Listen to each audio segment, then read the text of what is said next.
Plastid क्या होते हैं? जो प्लांट्स के अंदर होते हैं, ये कलरफुल पिगमेंट्स हैं जो प्लांट्स में और यूग्लिना में प्रेजेंट होते हैं। कलर के बेसिस पर इसको हम डिवाइड करते हैं क्लोरोप्लास्ट, क्रोमोप्लास्ट, ल्यूकोप्लास्ट में। क्लोरोप्लास्ट जिसके अंदर की जो पिगमेंट होता है उसका नाम है क्लोरोफिल, और ये कैरोटीन, कैरोटिनॉइड्स होते हैं। ये ग्रीन कलर का होता है जो क्लोरोप्लास्ट है, उसके अंदर जो क्लोरोफिल है वो ग्रीन कलर का होता है। जो क्रोमोप्लास्ट है उसके अंदर कैरोटीन एंड ज़ेंथोफिल होता है जो कि reddish, orange and yellow colour का होता है।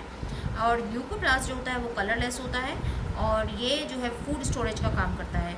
तो यहाँ पर अगर ये स्टार्च स्टोर कर रहा है तो उसको बोलते हैं माइलोप्लास्ट। जैसे आपको पता है माइलेज जो है स्टार्च डाइजेस्टिंग एंजाइम है। प्रोटीन स्टोर करता है तो ये कहलाता है इलायोप्लास्ट। इतने जल्दी बनेगा नहीं ये। प्लास्टिड क्या होता है? प्लास्टिड जो है वो प्लांट्स के अंदर और यूग्लिना के अंदर प्रेजेंट होते हैं। ये जो है पिगमेंट्स हैं जो प्लांट्स को डिफरेंट कलर प्रोवाइड कराते हैं।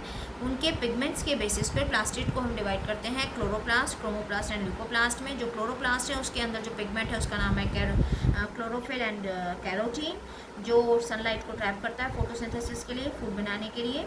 जो जो क्रोमोप्लास्ट है, क्रोमो मतलब कलर, उसके अंदर कैरोटीन और ज़ेंथोफिल होता है। तो कैरोटीन क्या है? रेडिश ऑरेंज, और ज़ेंथोफिल क्या है? येलो कलर देता है। तो रेडिश ऑरेंज येलो कलर अगर है तो उसके पास कैरोटीन एंड ज़ेंथोफिल है। ल्यूकोप्लास्ट क्या है? ये कलरलेस प्लास्टिड है और ये फूड स्टोर करने का काम करता है। अगर ये स्टार्च स्टोर कर रहा है तो इसको बोलते हैं अमाइलोप्लास्ट। अमाइलोप्लास्ट को आप कैसे याद करोगे? जैसे आपको पता है कि जो कार्बोहाइड्रेट या स्टार्च डाइजेस्टिंग एंजाइम है उसका नाम अमाइलेज था, अगर आपको छोटी क्लास में आपने पढ़ा है। सो ये हो गया अमाइलोप्लास्ट। उसके बाद जो प्रोटीन स्टोर करता है उसका नाम है एल्यूरोप्लास्ट, एंड जो फैट स्टोर करता है, ऑयल स्टोर करता है, उसका नाम है इलायोप्लास्ट। तो इलायोप्लास्ट को आप कैसे याद रखोगे? देखो OIL, ऑयल से आ गया OIL। देखो ऑयल आ रहा है, ये याद करने का तरीका आपको बता रही हूँ।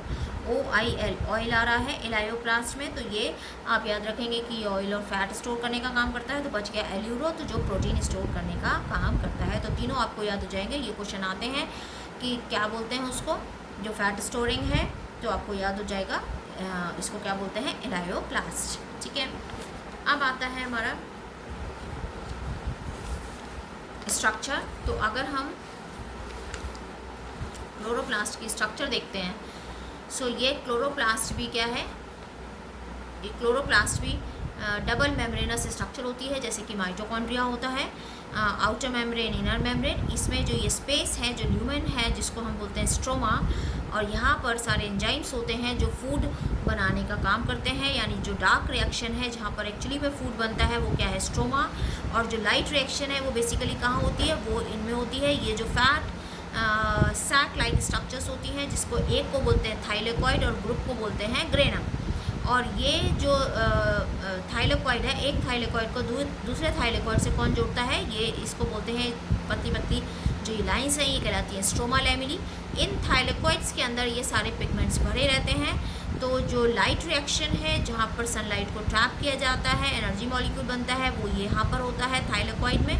और जो फूड का काम है बनाने का, डार्क रिएक्शन, वो कहाँ होती है? स्ट्रोमा के अंदर। सो यहाँ पर ये फैट जैसे कॉइन होता है, इस तरह से एक दूसरे के ऊपर पाइल्ड होते हैं, ये कहलाते हैं थाइलेकॉइड। सिंगल को थाइलेकॉइड, ग्रुप को क्या बोलते हैं? ग्रेना। इसका भी खुद का DNA होता है, खुद का राइबोसोम होता है। बट आपको यहाँ पर ध्यान रखना है कि यहाँ पर कैसे बताया गया है। यहाँ पर जो इसका DNA है वो सर्कुलर, यानी डबल स्टैंडर्ड सर्कुलर DNA, इसका डबल स्टैंडर्ड सर्कुलर DNA है। और माइटोकॉन्ड्रिया में सिंगल सर्कुलर DNA था, ये बात ध्यान रखनी है। इसके ऊपर क्वेश्चन आता है। ये डबल स्टैंडर्ड सर्कुलर DNA है, माइटोकॉन्ड्रिया में सिंगल सर्कुलर DNA था। 70s टाइप का राइबोसोम है, यानी अपना ये खुद प्रोटीन बना सकता है, ये भी न्यूक्लियस के ऊपर डिपेंडेंट नहीं है। इसका नंबर वेरी करता है हर एक ऑर्गेनल के अंदर। जैसे यूग्लिना में भी प्रेजेंट होता है, तो यूग्लिना में खाली एक ही नंबर में होता है, और सबसे ज़्यादा 20 से 40 बीजोफिल सेल्स के अंदर ये प्रेजेंट होता है। इसकी शेप भी अलग अलग होती है, किसी में रिबन शेप, किसी में डिस्कॉइड, किसी में जो है वो रिबन शेप है, डिस्कॉइड है, स्फेरिकल है, लेंस शेप है, ओवल है। तो सबके अंदर इसकी शेप भी अलग अलग होती है। सो ये भी सेमी ऑटोनॉमस ऑर्गेनल है, जैसा कि माइटोकॉन्ड्रिया है। तो ये भी डबल मेम्ब्रेनस है। इसका मतलब है कि क्लोरोप्लास्ट भी प्रोकैरियोट्स के अंदर एब्सेंट होता है। ठीक है।